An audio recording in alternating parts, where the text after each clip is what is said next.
ناظرین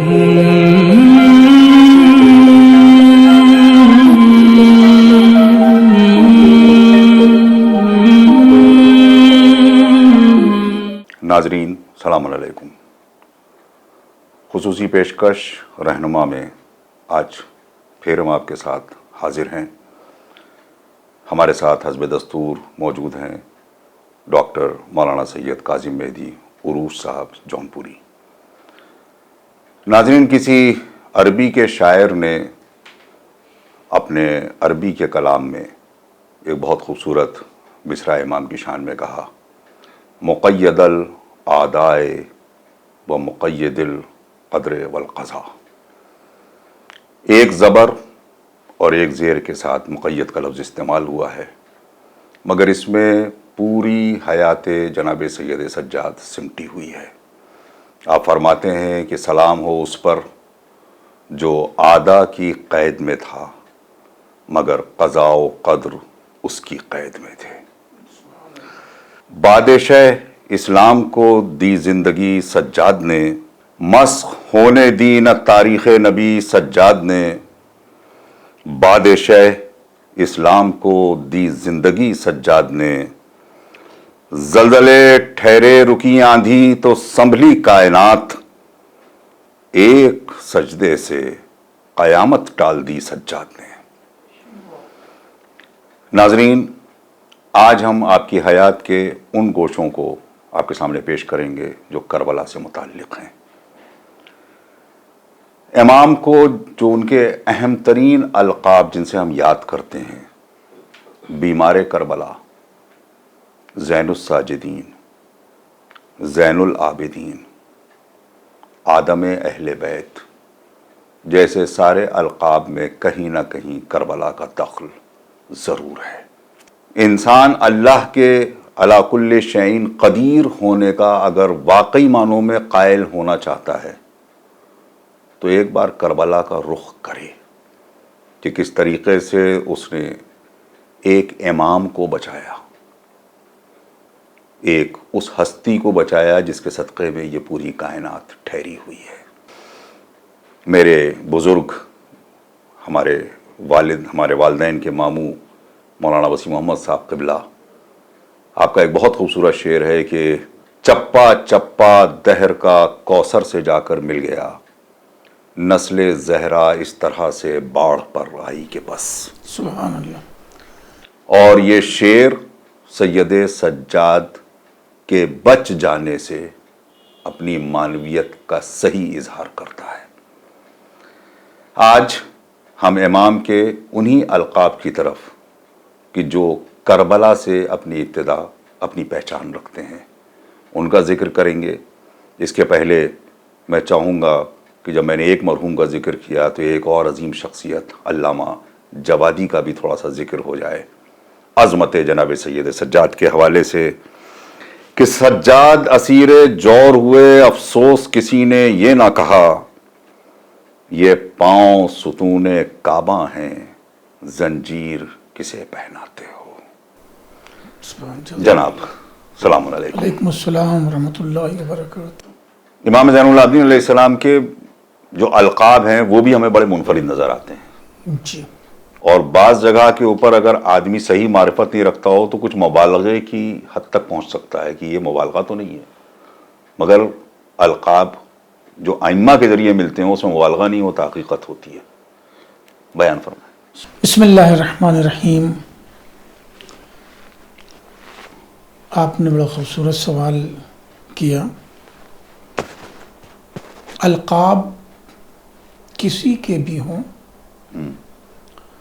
وہ اس کے کردار اور اس کے عادات و اطوار و اعمال کی پہچان ہوتے ہیں۔ بے شک۔ اور القاب سے ہی کسی کی شخصیت کو آنکا جاتا ہے، اس کا اندازہ لگا جاتا ہے۔ ویسے دنیا میں تو القاب بیچے بھی جا رہے ہیں اور خریدے بھی جا رہے ہیں، اور اگر آپ اشتہاروں کی دنیا میں جائیں گے تو آپ کو یہ ملے گا، بہت سارے علامہ ملیں گے۔ ہاں وہ علامہ ملیں گے، اور ہم نے خالی علامہ ہلی اور علامہ مجلسی سنے تھے، جی نہیں، اب تو گنتی کرنا مشکل ہے۔ ہاں کم پڑ جائے گی۔ وہ القاب جو معصومین سے وابستہ ہیں، وہ القاب انتہائی معتبر بھی ہیں، محترم بھی ہیں، اس لیے کہ انہیں القاب جو دیے ہیں وہ زمانے نے دیے ہیں یا معصومین نے دیے ہیں، جی کسی ایک سے نہ لیے گئے ہیں نہ دیے گئے۔ آپ نے بھی ارشاد فرمایا کہ امام سجاد کے القاب دیکھے تو کہیں کہیں مبالغہ نظر آتا ہے، مثلا جیسے سید الساجدین، جی تو اب جب دیکھتے ہیں زین العابدین، تو بھئی عبادت کرنے والے تو تمام انبیاء ہیں، اور یہیں پہ وہ مبالغے جیسی کیفیت لوگوں کو اور محسوس خود ہونے لگتی ہے۔ امیر المومنین کی عبادت کے سلسلے میں انہی مولا نے اعتراف فرمایا ہے۔ جی جی جی، اور پھر نبی کریم کی عبادت ان کے لیے قرآن نے کہہ دیا قم اللیل الا قلیلا اس طرح سے۔ لیکن جب آپ امام سجاد علیہ السلام کو ان کے القاب کے آئینے میں دیکھیں گے جی تو میں اب لفظیں بدلوں گا کہ القاب چھوٹے نظر آئیں گے، شخصیت بڑی نظر آئیں گے۔ اللہ اکبر، اللہ اکبر۔ القاب چھوٹے، میں بڑی جرأت سے جملہ کہہ رہا ہوں، القاب چھوٹے نظر آئیں گے اور ان کی شخصیت بڑی نظر آئے گی، اس لیے کہ جیسے سید الساجدین اگر کہیں تو اب جتنے بھی سجدہ گزار ہیں، آپ ان کی زندگی کو، اوقات سجدہ کو، مقام سجدہ کو ملاحظہ کریں، حالات سجدہ کو، ماحول سجدہ کو ملاحظہ کریں، پھر امام سجاد کے حالات سجدہ، ماحول سجدہ کو ملاحظہ کریں تو آپ کو لگے گا کہ ہم نے سید الساجدین کہہ کے سید کا لقب دے دیا، سرداری دے دی، مگر یہ لگ رہا ہے کہ یہ حد نہیں ہے، کچھ اس سے بھی زیادہ کہنا چاہیے، تو شاید لفظیں نہیں ہیں ہمارے پاس۔ ابھی بہت خوبصورت جملہ ذہن میں آیا ہے مجھے کسی عارف کا، انہوں نے کہا کہ امیر المومنین کے سر پہ جب ضربت لگی تو گہری چوٹ تھی، مگر اس کے بعد حیات ختم ہو گئی، بھلے ہی 3 دن آپ زندہ رہے۔ مگر وہ فرماتے ہیں کہ سید سجاد نے تو شام غریباں سے لے کر اور شام تک ایسی ضربیں نہ جانے کتنی کھائیں، بے شک، اور اس کے بعد بھی 35 سال اللہ زندہ رہے۔ اکبر، اللہ اکبر، اللہ اکبر، بے شک، جی ایک دم صحیح آپ نے فرمایا کہ میں نے عرض کیا نا کہ اسی لیے کہ یہ لفظیں چھوٹی نظر آتی ہیں، کہ جس کے ہاتھ میں ہتھکڑی ہو، جی پیر میں بیڑی ہو، اور عرض کروں بیڑی بھی دوہری ہو، دوہری بیڑی اور اکہری بیڑی کا فرق آپ محسوس کرتے ہیں؟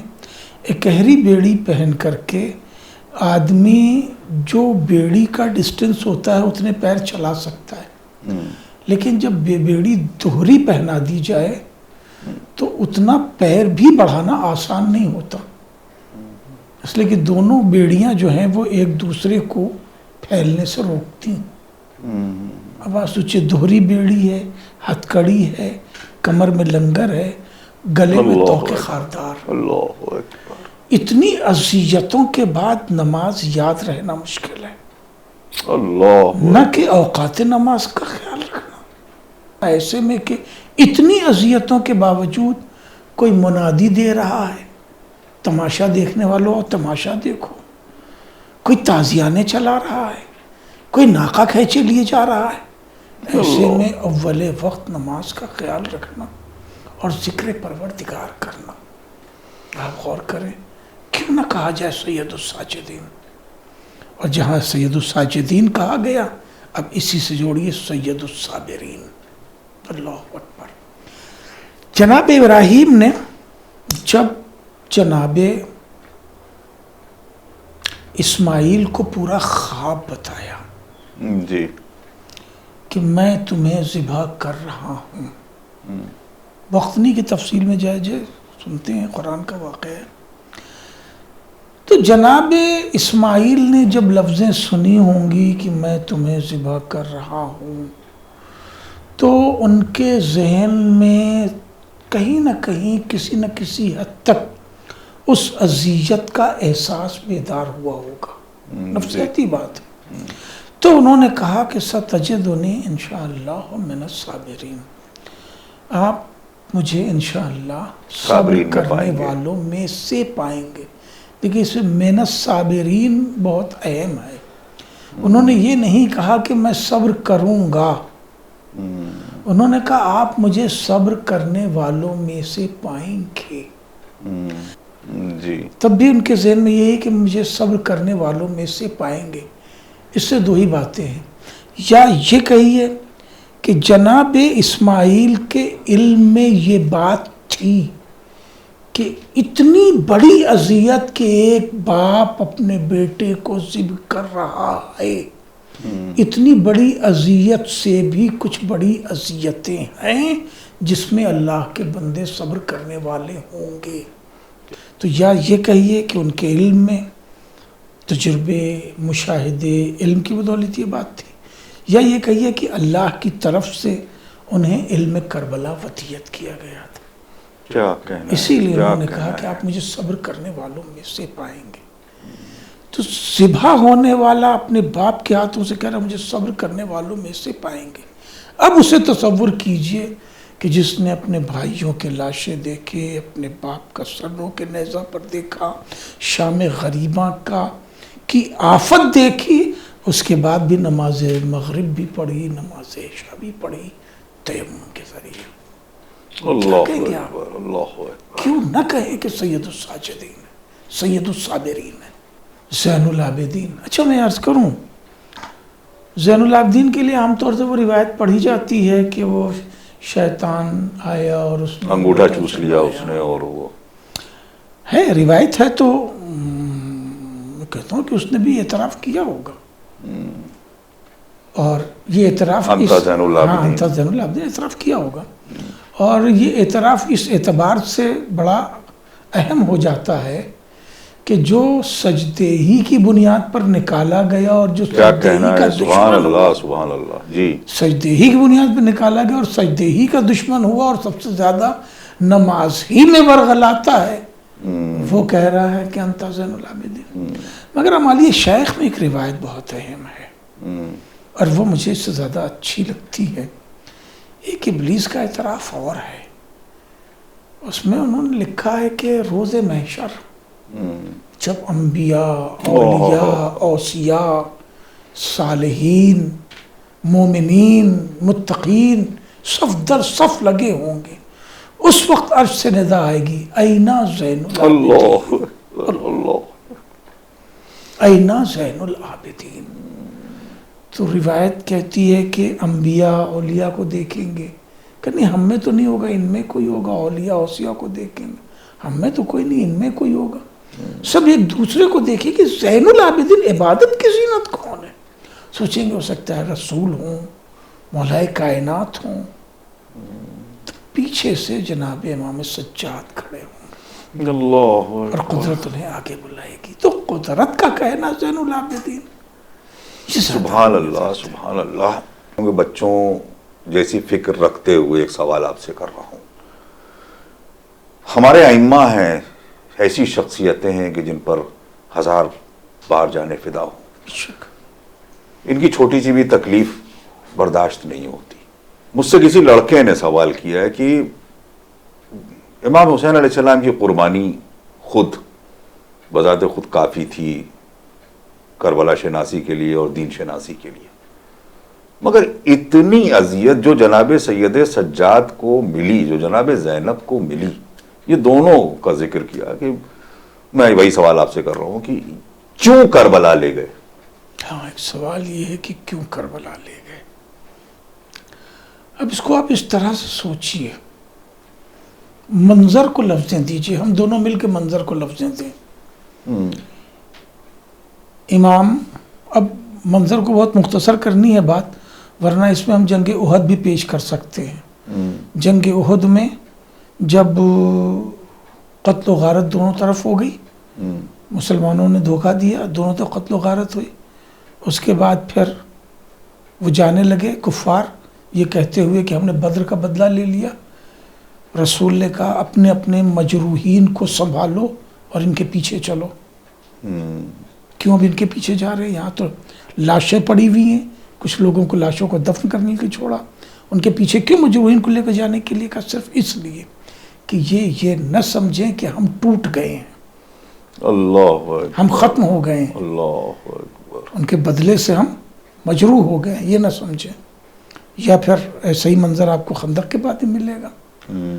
تو اس لیے ضروری تھا جنگ. اب اس طرح سوچیے کہ کربلا ہوتی سب کے سب شہید ہو جاتے، اب وہ نقارے بجاتے ہوئے جاتے ہم نے جنگ جیت لی. واہ واہ واہ واہ. اور اب وہ یزید شیر وہاں بیٹھ کر کے پڑھتا کہ نہ کوئی نبی تھا، نہ کوئی وحی تھی، نہ کوئی رسول تھا، تو کون جواب دیتا؟ اب میں عرض کروں آپ سے، امام سجاد کو دیکھیے، پھر یہ بھی بات لقب سے پھر جڑ کے آ رہی ہے. ایک لقب بیمار کربلا.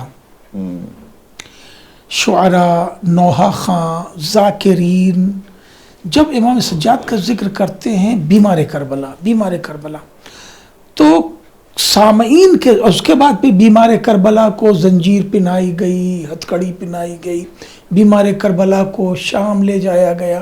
تو یہ لفظ اتنا کنٹینیو ہو جاتا ہے منظر کے ساتھ کہ ذہن یہ سوچنے لگتا ہے کہ بیمار شام میں بھی تھے، بیمار کوفہ میں بھی تھے. ایسا نہیں ہے، ایسا نہیں ہے. آپ بیمار کربلا تھے تو صرف بیمار کربلا تھے، وہ بھی صرف ایک دن، وہ بھی صرف ایک دن. ایک الہی قانون ہے کہ امام ایک سیکنڈ کے لیے بھی غش کے عالم میں نہیں رہ سکتا. یہ الہی قانون ہے، ایک سیکنڈ کے لیے بھی. امام سجاد اسی وقت تک، امام سے مراد امام وقت ہے، امام سجاد جب تک کہ غش میں تھے امام تھے، امام وقت نہیں تھے. امام وقت امام حسین تھے، امام عصر امام حسین تھے، امام زمانہ امام حسین تھے. اور جیسے ہی شہادت امام حسین علیہ السلام واقع ہوتی ہے، اس کے بعد اتنی اذیتیں اٹھائیں، ایک سیکنڈ کا بھی غش دکھائیے. کربلا میں تو صرف پیاسے تھے نا، علی اصغر بھی پیاسے تھے، کوئی غش نہیں تھا. علی اکبر بھی پیاسے تھے علیہ السلام، کوئی غش نہیں تھا. جناب عباس بھی پیاسے تھے، کوئی غش نہیں تھا. چلیے یہ تو معصوم اور بنی ہاشم اور یہ تھے. آپ دیکھ لیجئے دوسرے صحابیوں کے یہاں حسین امام نے اتنی قوت بھر دی تھی ان کے اندر کہ انہیں غش کر جانا چاہیے تھا، بے ہوش ہو جانا چاہیے تھا، 3 دن کی پیاس میں مر جانا چاہیے تھا اس شدت میں، مگر نہیں. وہ ایک قوت جو ملتی ہے امامت سے، وہ جو حوصلہ ملتا ہے، جو توکل کی بنیاد پر توفیق ملتی ہے، وہ سب کو زندہ کی ہوئی تھی. تو سید سجاد کیوں غش میں تھے؟ اور اب غش سے اٹھنے کے بعد اتنی اذیتیں، تازیانے ہیں، نیزے ہیں، تشہیر ہے، رسوائی کے انتظام ہیں. سب سے بڑھ کر مخدرات عصمت کے گھرانے کی خواتین اور ان کی تشہیر. آپ سوچئے اس میں تو آدمی کو غش آ جانا چاہیے تھا، مگر اب غش نہیں آ رہا، اس لیے کہ امام وقت کو غش نہیں آتا. اب آپ اس سے متصل ہو جائیے کہ کربلا کیوں لے گئے. 2 مرحلے. ہاں دیکھیں وہ شعر یاد آ رہا ہے اقبال کا کہ حدیث عشق 2 بابست کربلا و دمشق، یکے حسین رقم کرد دیگر زینب. کیا صرف جناب زینب رقم کر سکتی تھی اگر سید سجاد نہ ہوتے؟ میں ایک سوال قائم کر رہا ہوں. سبحان اللہ سبحان اللہ. جناب زینب کو بھی ضرورت سید سجاد کی تھی، بے شک بے شک. 2 منظر چھوٹے چھوٹے سے. جناب زینب ڈھال بن گئیں جناب سید سجاد کا ابن زیاد کے دربار میں، مگر امام سجاد ڈھال بن گئے جناب زینب کے لیے دربار شام میں. آپ غور کر رہے ہیں؟ ضرورت تھی، لازم و ملزوم تھے اس سفر کے لیے. اور امام حسین کو ضرورت تھی بعد کربلا کو زندہ کرنے کے لیے. میں نے ایک جملہ عرض کیا کہ اگر امام حسین ان لوگوں کو نہ لے جاتے تو کربلا ختم ہو جاتی اور پھر وہ مقصد امام حسین بھی ختم ہو جاتا. مطلب یزید کی ظاہری جو لوگ کہتے ہیں فتح کو حتمی شکست میں جی حتمی بدلنے شکست کے لیے جناب ضرورت سید سجاد اور جناب زینب کی ضرورت تھی. اسی لیے ایک روایت ملتی ہے کہ امام حسین علیہ الصلوۃ والسلام نے امام سجاد سے جب انہوں نے شہادت کے لیے کوشش کی صدائے حلمن کے بعد، جی جی تو امام نے یہی کہا تھا کہ بیٹا تمہیں جہاد اکبر کرنا. اللہ اکبر اللہ اکبر. کہ بابا جہاد اکبر کا، ہاں یہ شہادت جو ہماری ہے یہ جہاد اصغر ہے. 3 دن کی بھوک و پیاس سے ہم نے گلا کٹا لیا، ہو گیا، یہ جہاد اصغر ہے. تمہیں جہاد اکبر کرنا بھی آپ نے جملہ کہا تھا اس عارف کا کہ کربلا سے شام تک کتنی ضربیں سید سجاد نے برداشت کی، یہ جہاد اکبر ہے.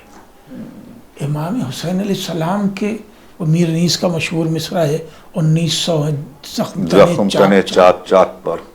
1900 سے زیادہ تو زبان دراز بازار کوفہ و شام میں موجود تھے. 1900 سے زیادہ تو زبان دراز بازار کوفہ و شام میں موجود تھے جن کی ضربیں ہر جگہ سید سجاد کے دل نے برداشت کی.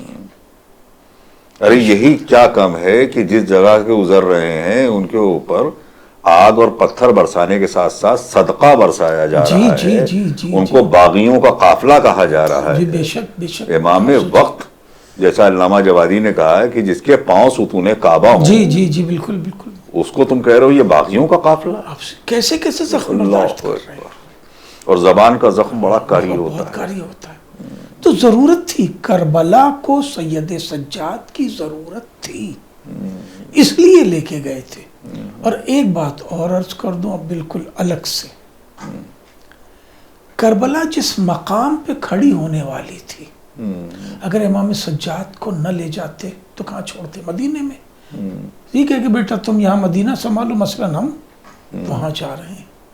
تو کربلا جس مقام عظمت پر کھڑی ہونے جا رہی تھی، کیا کہنا ہے. اس مقام عظمت سے ایک امام محروم ہو جاتا. سبحان اللہ سبحان اللہ. واہ واہ. وہاں اسی لیے تینوں امامتیں موجود تھیں، اسی طرح جیسے جنگ صفین میں تینوں امامتیں موجود تھیں. سبحان اللہ کائنات سبحان بھی اللہ. چاہتے تو امام حسن کو مدینہ چھوڑ دیتے کہ بیٹا ہم کوفے سنبھال لیں تم مدینہ سنبھالو، مگر نہیں، ضرورت تھی. معلوم ہے کیوں؟ اس لیے کہ اگر امام حسن کو مولا کائنات وہاں چھوڑ دیتے کہ تم امام ہو مدینہ سنبھالو اور ہم یہاں رہتے ہیں، تو کل کو تاریخ لکھ دیتی کہ وہ بھی تو امام تھے آپ کے مگر وہ صفین میں نہیں گئے، مولا کا ساتھ نہیں دیا، الگ بیٹھے.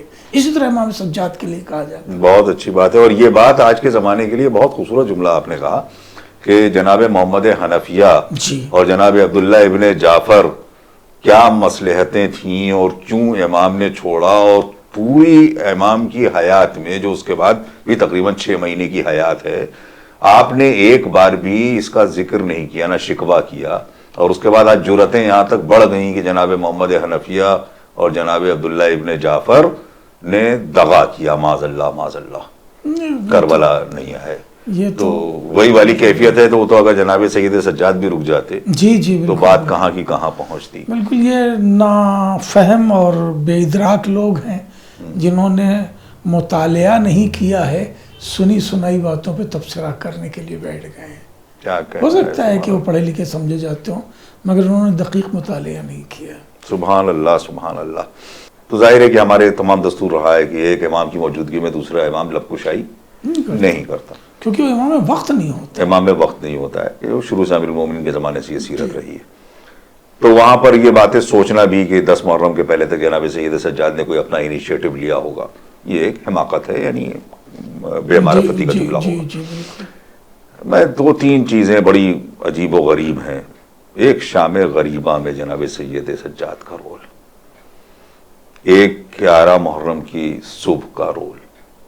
یہ 2-3 چیزیں ایسی نظر آتی ہیں. اس کے بعد پھر دربار یزید میں آپ کا وہ خطبہ دینا اور کس طریقے سے آپ نے پورے ماحول کو سنبھالا اور کس طریقے سے آپ نے زیر کیا. میں چاہتا ہوں کہ ذرا اختصار کے ساتھ مگر خوبصورتی کے ساتھ اس بیان. خیمے جل گئے. امام سجاد میں اتنی سکت بھی نہیں تھی کہ جلتے ہوئے خیمے سے خود کو باہر لے آ پاتے. کہ اس چیز کو سمجھیے، غور کیجیے اس پر. جب گھر میں آگ لگ جاتی ہے نا تو جانور بھی توڑا کے باہر نکل آتا ہے. بے شک بے شک. انسان تو باہوش و حواس ہوتا ہے. لیکن امام سجاد میں اتنی بھی سکت نہیں تھی. جبکہ شعلے ہیں چاروں طرف. شعلے ہیں اور کپڑے کا مکان جل رہا ہے, یہ عام گھر نہیں جل رہا ہے. کپڑے کا مکان خیمہ جل رہا ہے, اور کپڑے کا مکان خیمہ جب جلتا ہے آنن تو فانن میں. آنن فانن جلتا ہے, اور آگ برستی بھی ہے اور آگ اگتی بھی ہے. اللہ اگتی اس لیے ہے کہ خیمے میں زمین پہ جو ہے وہ ایک چٹائی بچھائی جاتی ہے, وہ بھی جلتی ہے. اور برستی اس لیے کہ جب کپڑا جلتا ہے تو ٹپکتا ہے. تو برستی اور اگتی آگ میں سے جناب زینب صلوات اللہ علیہ نے جناب سید سجاد کو باہر نکالا اور لا کے چلی ہوئی چھوٹی سی قنات جو بچی رہ گئی تھی کونا وہاں بٹھا دیا. اب امام سجاد بچوں کی نگرانی وہاں بیٹھ کے کر رہے ہیں, کیونکہ ابھی ظاہری طور پہ سکت نہیں ہے, اور بکھرے ہوئے زخمی بچوں کو اٹھا کے لانے کا کام جناب زینب کر رہی ہیں. مصائب میں 2 لفظ میں پڑھا جاتا ہے, اس میں رات گزر گئی. جناب سکینہ کو جا کے مقتل سے اتنی دور سے ڈھونڈ کے لانا جناب زینب کا. جناب زینب کا. پھر کئی تو بچے شہید ہو گئے, کچل کے شہید ہو گئے. کچل کے شہید. ان بچوں کی لاشوں کو گنج شہیدہ میں لٹانا. رات گزر گئی. وہ روایت ملتی ہے نا کہ جی, 2 بچے گلے میں باہیں ڈالے جی, لیٹے ہوئے تھے. جب بی بی نے دیکھا تو دم نکل چکا. اور امام سجاد کی ذمہ داری تھی کہ بچے جہاں لا کے بٹھائے جائیں وہاں ان کی نگرانی کرنا. اس لیے کہ رباب ہوش میں نہیں تھی. ہوش میں نہیں کا مطلب پوری کائنات لٹ چکی تھی. جس کی پوری کائنات لٹ چکی ہو. جناب لیلا, آپ غور کریں, جناب فروا, جنہوں نے جن منظروں سے لوگ گزرے ہیں تو ان میں کیا ہمت و سکت ہے, اور سب کو نگرانی جناب سجاد کر رہے ہیں. یہ شام غریباں ہے. اب صبح کا منظر, ہتھکڑیاں آئیں, سید سجاد نے پہن لی. ریوولٹ کرتے نہیں, اس لیے کہ سید سجاد اگر کوئی احتجاج قائم کرتے, جنگ کی کوئی قوت دکھلاتے, قتل کیے جاتے, عورتیں اور بے وارث کے ہو جاتی. اب ان کو اس انداز سے چلنا ہے کہ عورتوں اور بچوں کی حفاظت بھی کرنی ہے اور ظلم کا مقابلہ بھی کرنا ہے. ایک پورا حوصلہ ہے اس پورے قافلے کے حوصلے کا نام سید. یہی ایک اکیلا مرد ہے, یہی ایک اکیلا مرد ہے. آدم اہل بیت. جی, آدم اہل بیت بھی اسی لیے کہا گیا, وہی بڑا نازک سا لفظ ہے. بیچ بات آ گئی کہ امام حسن علیہ السلام کی بیٹی آپ کے عقد میں ہے, اور امام حسین علیہ السلام کے فرزند آپ ہیں, اور انہی سے 5ویں امام اکلوتے ہیں جن سے نسل امامت چلنی ہے. جی جی. اس لیے یہ آدم آل محمد یا آدم اہل بیت کہلاتے ہیں. دونوں امامتوں سے سمٹ کے جناب فاطمہ اور جناب امام سجاد, اور پھر 5ویں امام سے نسل امامت چلی. 5ویں امام بھی موجود ہیں. امامت کی حفاظت بھی کرنی ہے, اہل بیت کی حفاظت بھی کرنی ہے. یہ سب اپنی جگہ. امام کی نگاہ میں وہ قاتل ہے جو چھپا بیٹھا ہے. اس لیے کہ ابن سعد تو اسلحہ ہے, ہتھیار ہے. عمر ابن سعد ہتھیار ہے. ابن زیاد بھی ہرکارہ ہے, ہتھیار ہے. اصل قاتل تو یزید ہے. اصل قاتل تک پہنچانا ہے, اور اصل قاتل تک پہنچنا بھی ہے اور اسے بے نقاب کرنا بھی ہے. تو فاصلہ طویل ہے. جی. اب میں اپنی بہت اچھی بات کہہ دی دربار شام سے متعلق, تو میں عرض کروں اس کو ذرا سا پولیٹیکل پوائنٹ آف ویو سے دیکھیں. کون سا بادشاہ کا دربار ہوتا ہے کہ جو سجا ہوا نہیں ہوتا؟ ہے کوئی ایسا بادشاہ کا دربار کہ جو دربار لگا ہو کل اور وہ سجا نہ ہو, اجڑ گیا اور رات میں؟ ممکن نہیں ہے. بادشاہ کا دربار ہر دن سجا ہوا رہتا ہے. کل بھی یزید بیٹھا تھا یہیں, آج پھر یہیں بیٹھ رہا ہے جس دن اہل حرم پہنچ رہے ہیں, اور اسے معلوم ہے اہل حرم آئے. کیوں کہا گیا کہ انہیں روکا جائے؟ دربار و بازار سجایا جائے گا. بازار سجایا جا سکتا ہے لیکن دربار تو سجا ہی ہوتا ہے. 3 دن تک وہاں پر بابو سعد پر روکا گیا. 3 دن تک. 3 دن کا ایک بڑا وقفہ ہوتا ہے. کیوں روکا گیا؟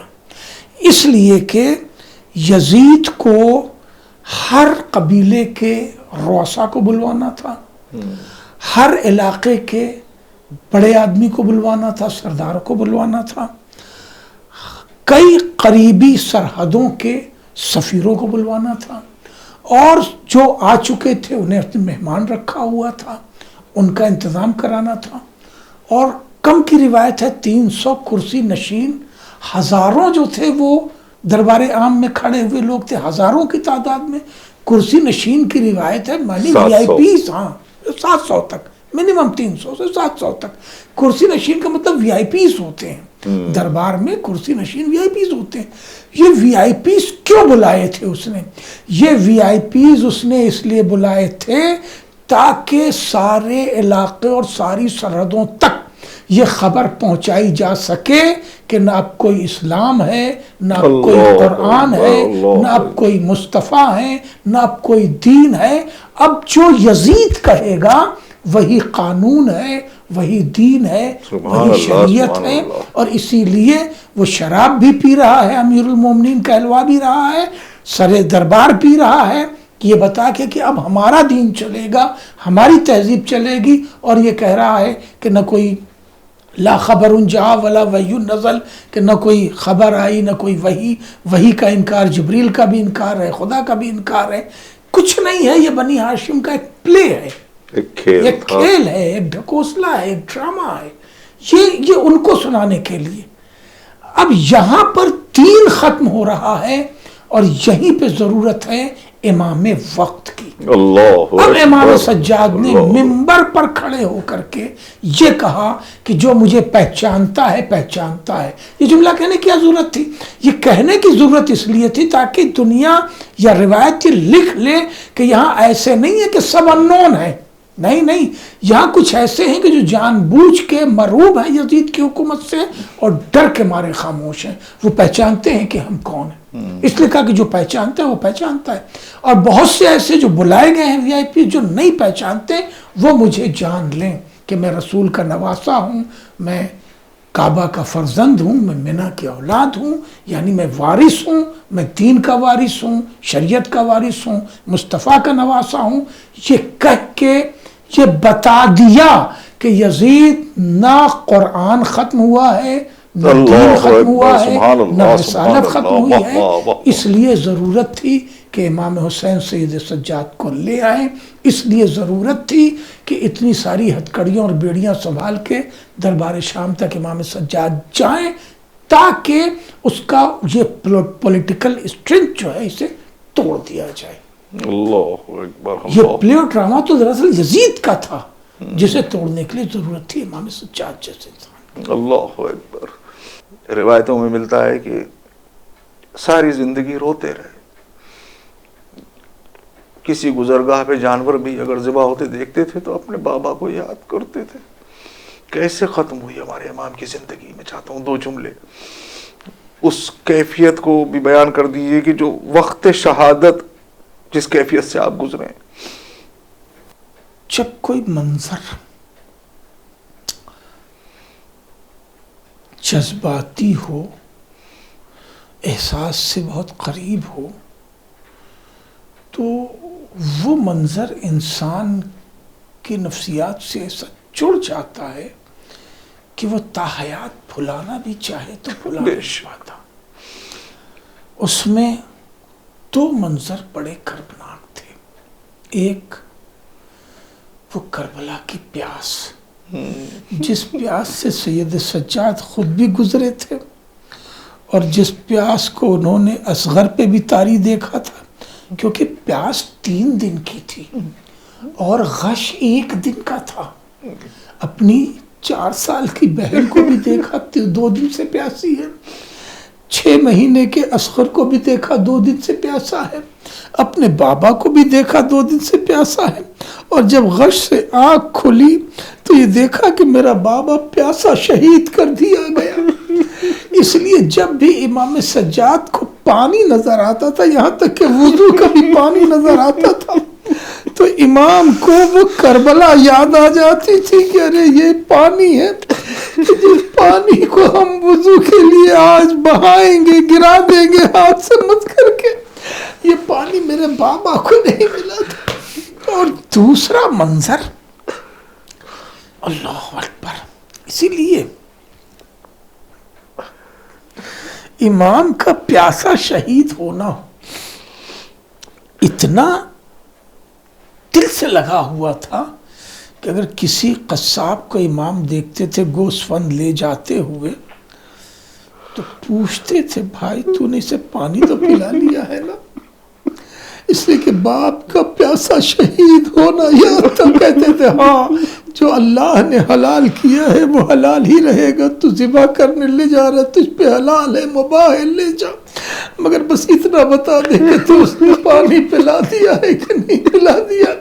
تو وہ کہتا تھا آقا ہماری عادت ہے، ہم لوگوں کا وتیرہ ہے کہ ہم دانوں اور پانی اس کے آگے رکھ دیتے ہیں، اور جب یہ اپنا خود سے منہ ہٹا لیتا ہے تب ہم اس کو لے کے نکلتے ہیں۔ ہائے امام کربلا کی طرف رخ کر کرتے تھے، ہائے میرا بابا۔ کسی کے لاشے کا گھوڑوں سے پامال ہونا، کیا کہیں کربلا سے پہلے اور کربلا کے بعد سنا آپ نے؟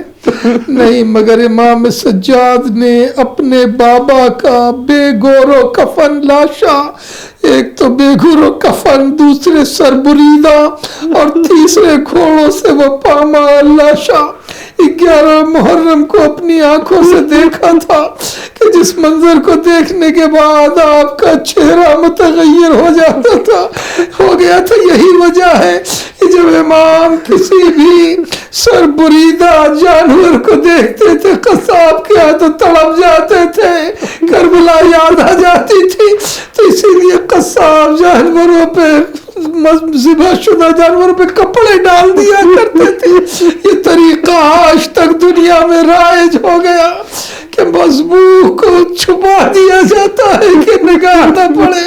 ارے امام سجاد کو بچایا جاتا تھا، اس غم سے 35 سال گزرنے کے باوجود اس امام کو بھی ظالموں نے چھوڑا نہیں، بلکہ زہر دغا سے ایسا شہید کیا کہ امام نے ساری رات تڑپ کے گزاری۔ اللہ اکبر، اللہ الا لعنت اللہ علی القوم الظالمین وسعلم الذین ظلموا۔ ناظرین، ہم آپ سے یہی اجازت چاہتے ہیں، خدا حافظ۔